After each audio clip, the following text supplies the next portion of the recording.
Good morning, students. Please take out your English book and open page number 19, chapter 4, The Donkey and the Dog. Okay, ready? The Donkey and the Dog. Donkey का मतलब आप सबको पता है, गधे को कहा जाता है, और डॉग कुत्ते को। तो आज ये जो स्टोरी है वो एक गधे और एक कुत्ते की स्टोरी है, ठीक है। A washerman had a donkey and a dog. Washerman का मतलब धोबी से होता है। एक धोबी के पास एक गधा और एक कुत्ता था। Every morning he use to go to the river to wash clothes. Every morning, morning means सुबह, हर सुबह वो कपड़ा धोने के लिए, वॉश क्लोथ्स मतलब कपड़ा, वॉश मतलब धोने के लिए, कपड़े धोने के लिए नदी पर जाता था। रिवर का मतलब नदी, नदी पर जाता था। The donkey carried the donkey carried the load of clothes. Load of clothes का मतलब होता है, लोड का मतलब होता है भार, क्लोथ्स का मतलब हमने अभी बताया है, कपड़े को कहते हैं, कपड़े का भार। The donkey carried the load of clothes का मतलब हुआ गधा कपड़े का भार अपने ऊपर लेता था, रखता था।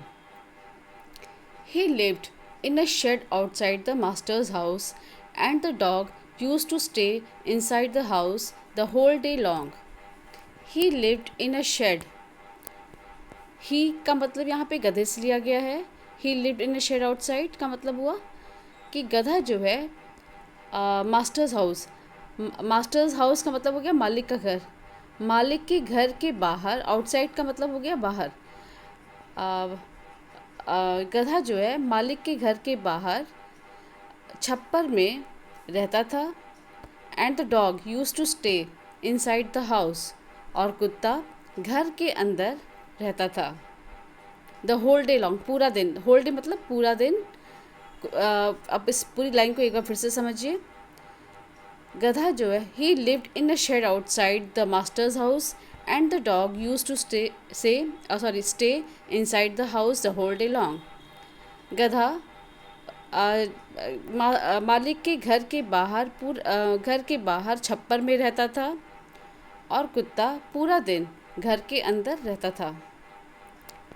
In the evening, the dog used to feel happy to see his master.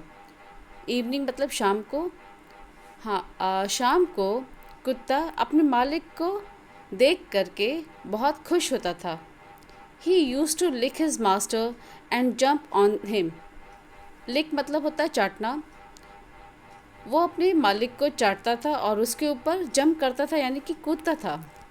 The master used to lift the dog in his arms and take him inside the house. The master used to lift the dog. Lift the dog का मतलब हुआ उठाना। मालिक कुत्ते को अपने in the arms मतलब अपने हाथों में उठाता था और अपने साथ, take him inside the house का मतलब हुआ अपने साथ अंदर घर में ले जाता था। Seeing this the donkey also wanted to live in the house. Seeing this का मतलब हुआ ये देखकर गधा ऑल्सो वॉन्टेड टू लिव, गधा भी घर के अंदर रहना चाहता था। ये देखकर गधा भी घर के अंदर रहना चाहता था।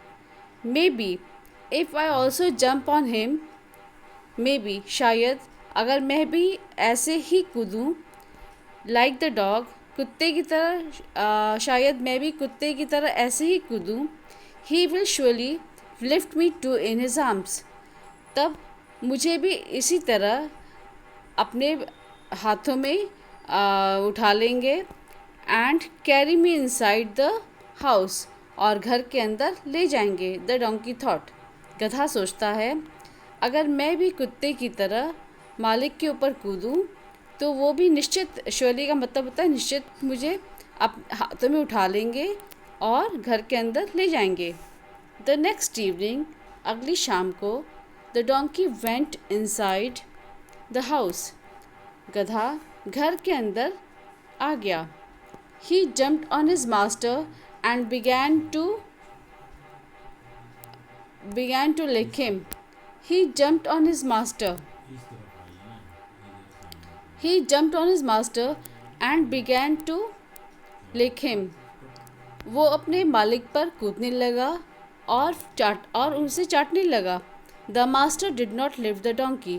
मालिक उसे नहीं उठाया, गधे को नहीं उठाया. He took him to the shed. वो उसे छप्पर में ले गया. Patting the donkey, the master said to him. Patting का मतलब होता है थपथपाना. गधे को थपथपाते हुए मालिक कहने लगा, you are not like the dog. तुम कुत्ते की तरह नहीं हो. You are much bigger. तुम बहुत बड़े हो. So you cannot come inside the house. इसलिए तुम घर के अंदर नहीं आ सकते. The master further added. मालिक ने आगे कहा, you are also heavy and so you must not jump on me. तुम बहुत हैवी का मतलब होता भारी. तुम बहुत भारी भी हो, इसलिए तुम मेरे ऊपर कूदा मत करो. I can lift the dog but I can not lift you. Lift का मतलब होता है उठाना. मैं कुत्ते को उठा सकता हूँ लेकिन मैं तुम्हें नहीं उठा सकता. But I love you as much as I love the dog. लेकिन मैं तुम्हें भी उतना ही प्यार करता हूँ जितना मैं कुत्ते को करता हूँ. You must understand that you are different. तुम्हें ये समझना चाहिए कि तुम अलग हो, डिफरेंट हो, अलग हो. ओके.